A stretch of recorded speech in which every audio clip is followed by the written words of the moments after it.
বিধানসভার খবর ছবিতে নজর থাকবে, তবে যে খবরে নজর ছিল আমাদের আজ সকাল থেকে, বলা ভালো গতকাল রাত থেকে যে খবর আমরা আপনাদের জানানোর চেষ্টা করছি, আমার সহকর্মীরা একদম স্পট থেকে যে খবর তুলে আনছেন তা হলো ঘোলায় পাওয়া গেল দেহ। যার দেহ পাওয়া গেল তাকে খুন করা হয়েছে গিরিশ পার্কে। তো গিরিশ পার্ক থেকেও আমার সহকর্মী থাকবেন আমার সঙ্গে, কিন্তু তার আগে একটু জেনে নিতে চাইবো যে দুজন খুন করেছে, যারা এখন পুলিশের জালে, সেই দুজনের কাজ কারবার দেখে পুলিশের মনে হচ্ছে এটা একদম প্রফেশনালের মতো কাজ করেছে। কেন মনে হচ্ছে পুলিশের? খুনের মোটিভ কি? সুস্মিতা রয়েছে আমার সঙ্গে সরাসরি। সুস্মিতা বলতে পারবে। সুস্মিতা, পুলিশ কি বলছে? পুলিশের কাছ থেকে আমরা এখনো পর্যন্ত পুলিশের ভার্সন কি পাচ্ছি?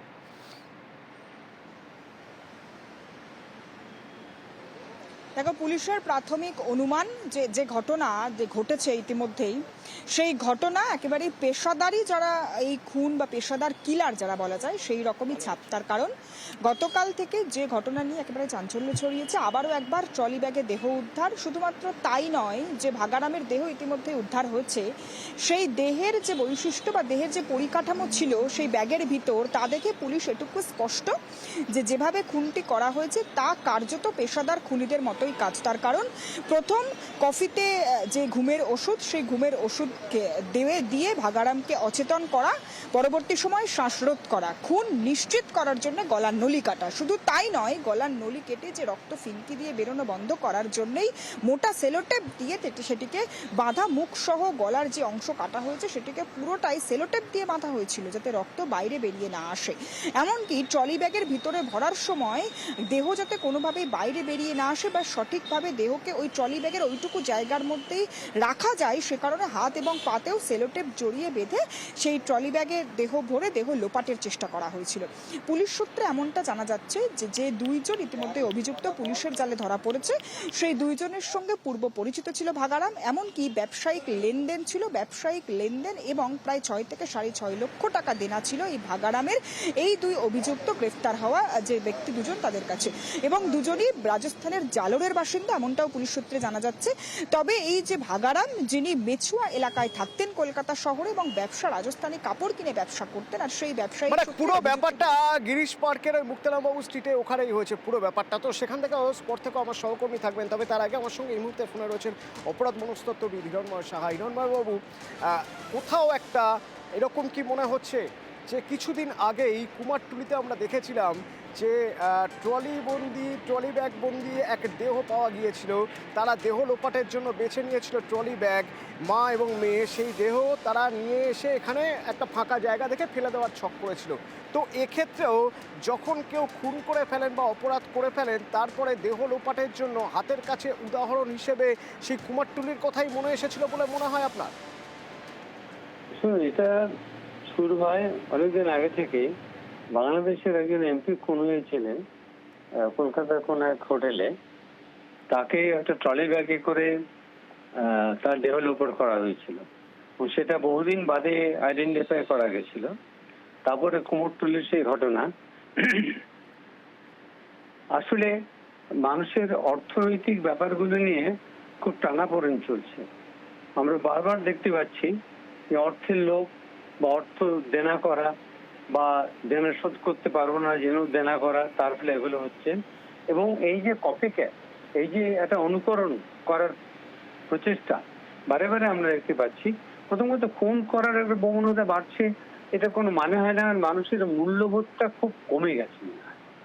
মানুষের যে মূল্যবোধ এরকম কমে গেছে মানুষের মধ্যে, যেই কারণে একজনের আমি 50,000 বা 8 লাখ টাকা পাবো, তাকে খুন করবো দুজন মিলে এবং বডি আমি লোপাট করবো। এটা একটা অবাস্তব। মানে ব্যাপারটা হচ্ছে যখন তারা খুন করে তখন তারা জায়গাটাই আমি একটু ধরতে চাইছি। আমার মনে পড়ছে দক্ষিণ ভারতের এক জনপ্রিয় সিনেমা, যে মুভি একটা সময় ব্যান করে দিতে হয়েছিল কারণ আদালত চত্বরে দাঁড়িয়ে একজন খুনের অপরাধী তিনি মেনে নিয়েছিলেন যে ওই ছবি দেখে তিনি কিভাবে দেহ লোপাট করা হবে বা খুনের প্রমাণ লোপাট হবে সেই ছক কষেছিলেন। এক্ষেত্রে কি এই কদিন আগেই কুমারটুলিতে দেহ লোপাটের জন্য ট্রলি ব্যবহার কোনোভাবে এদের মনে সেই জায়গাটা তৈরি করেছিল যে দেহ লোপাটের সহজ উপায় ট্রলি ব্যবহার? এবং সহজ উপায় বলে এটা মনে করা হয়, যে কারণে এ ধরনের অনুকরণ করার প্রচেষ্টা যারা এ ধরনের অপরাধের তাদের মধ্যে দেখা যায়। আমি যেটা বললাম, প্রায় বছরখানেক আগে বাংলাদেশের এক এমপি বা উচ্চপদস্থ ঠিক রাজনৈতিক কর্মী খুন হয়েছিলেন, তাকেও ট্রলি ব্যাগে করে পাচার করা হয়েছিল। এবং ঠিক ধন্যবাদ একদম ধন্যবাদ একদম হিরণময় ঠিক বাবু, আপনি একদম ঠিকই বলেছেন যে এই ঘটনা শুরু কুমারটুলি থেকে নয়।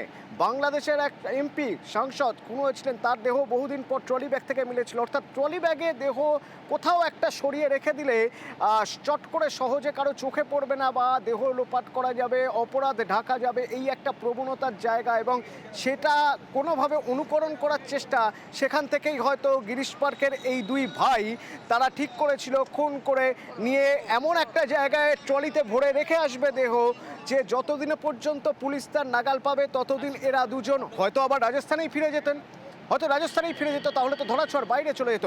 তো যে বাড়িতে এরা ভাড়া থাকতো সেই বাড়ির সামনে থেকে আমার সহকর্মী সুদীপ্ত রয়েছে। সুদীপ্তর সঙ্গে কথা বলার আগে একটু এই বাড়ির বাড়িওয়ালার বক্তব্য আপনাদের শোনাবো।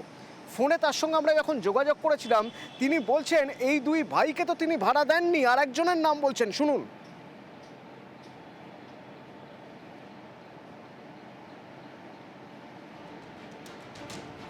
আপনার এখানে ওই কৃষ্ণপাল আর করণ পাল কি ভাড়া থাকতেন? করণ পাল সিং?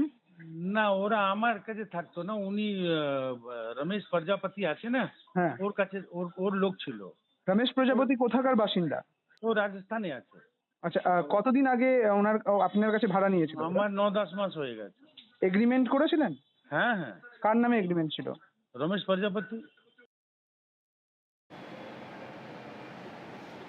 সুদীপ্ত, যাকে ভাড়া দেওয়া হয়েছিল তার সঙ্গে এই দুজনের কি সম্পর্ক?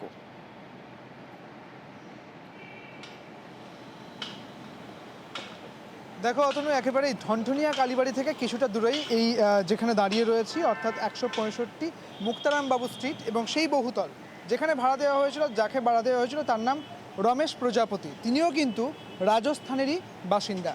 এবং যে দুজনকে আজ গ্রেপ্তার করা হয়েছে এই কাণ্ডের পর, অর্থাৎ এই যে ট্রলি ব্যাগ, সেই ট্রলি ব্যাগ উদ্ধারের পর যে দেহ সেখানে ছিল, সেই ঘটনার পর যাদের গ্রেপ্তার করা হয়েছে অর্থাৎ করণ এবং কৃষ্ণপাল সিং, তারাও কিন্তু রাজস্থানের বাসিন্দা।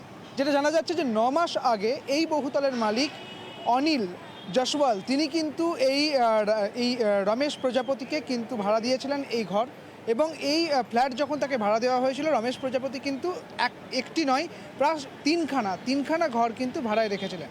এবং একটি ঘরে রমেশ প্রজাপতি যেখানে থাকতেন, তার সামনের যে ফ্ল্যাট, ওখানেই কিন্তু এই অর্থাৎ এই করণ এবং কৃষ্ণপাল সিং, এদের দুজনকে কিন্তু ভাড়া দিয়েছিলেন। অর্থাৎ যেহেতু তারা রাজস্থানের বাসিন্দা, তাই তাদের সঙ্গে কি কোনো সম্পর্ক রয়েছে? কেনই বা তাদের ভাড়া দিতে গেলেন? এই বিষয়টা কিন্তু পুলিশ জানতে চাইছে। কি তাদের সম্পর্ক, এইটাও কিন্তু পুলিশ জানতে চাইছে। যেটা জানা গিয়েছিল, রমেশ প্রজাপতি কিন্তু থানায় দেখা করতে যাওয়ার কথা তাকে বলা হয়েছে। তিনি কি গিয়েছেন কিনা সে বিষয়ে এখনও পর্যন্ত আমাদের কাছে খবর নেই, তবে তাকেও কিন্তু জিজ্ঞাসাবাদের জন্যই ডাকা হয়েছে, এমনটাই জানা যাচ্ছে। অত সুদীপ্ত, পরবর্তীতে তোমার সঙ্গে যোগাযোগ করবো, জানার চেষ্টা করব যে এই দুই ভাই কতদিন হলো রাজস্থান থেকে তারা এসেছে, রমেশ প্রজাপতির সঙ্গে তাদের কানেকশন কোথায়, রমেশ প্রজাপতিও রাজস্থানের, এবং এই যে টাকা ধার দেওয়া, যাকে টাকা ধার দিয়েছিল, যে খুন হয়ে গিয়েছেন তাকেই বা টাকা ধার দিতে গেল কেন, তার সঙ্গেই বা কী সম্পর্ক, পরবর্তীতে সেই সব আপডেট আমরা জানবো। তবে তার পাশাপাশি এখন একবার রাজস্থানের রাজারহাটের খবরে নজর রাখা যাক।